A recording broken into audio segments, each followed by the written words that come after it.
जब जब ब्रह्म मनुष्य रूप लेकर आते हैं तब तब चारों वेद उनके दर्शन करने अवश्य आते हैं। और हनुमान जी ने भी उसी समय मुझे इशारा किया कि मेरे राम आ गए हैं और मेरी मुलाकात मेरे राम लक्ष्मण सीता से हो गई। बैजनाथ धाम में मेरे राम आने वाले हैं। कड़कड़ना जैसे ब्रह्मांड में कुछ अनोखी घटना घटने का संकेत दे रही हो कि मेरे राम आ रहे हैं।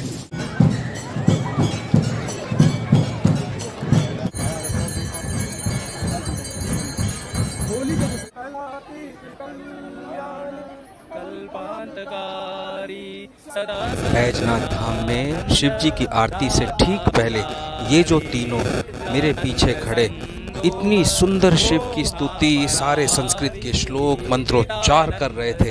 वो करते समय अंतर मन ने जवाब दे दिया कि हो ना हो ये साक्षात राम, सीता और हनुमान जी के साथ आए होंगे या लक्ष्मण के साथ आए होंगे। इतने सुंदर स्तुति, इतने संस्कृत के श्लोक शायद ही कोई गा सकता है इतनी बढ़िया तरीके से जैसा इन्होंने गाया, जैसे कि कोई प्रज्ञान पंडित होता है।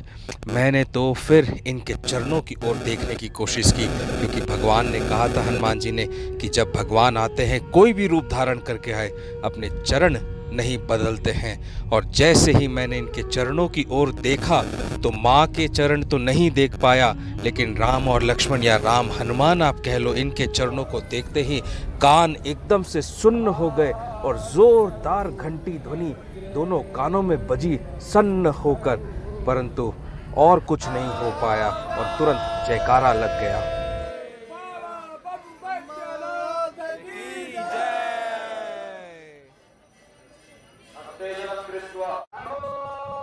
इससे पहले कि मैं कुछ कहता, अपने आप को संभाल पाता, ये तीनों के तीनों आरती होते ही गायब हो गए। बताइए, जो इतनी देर तक शिव की स्तुति करते रहे, मंत्रोच्चार करते रहे, श्लोक पढ़ते रहे, वे आरती होने के बाद शिव के प्रसाद के लिए नहीं रुकेंगे।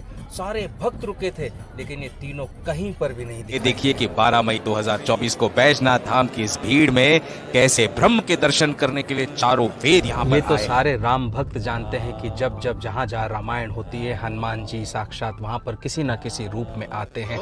और प्रयागराज में जब मैं रामायण सत्संग कर रहा था, उस समय हनुमान जी साक्षात मनुष्य रूप में आए, आपको मैंने दिखाया भी।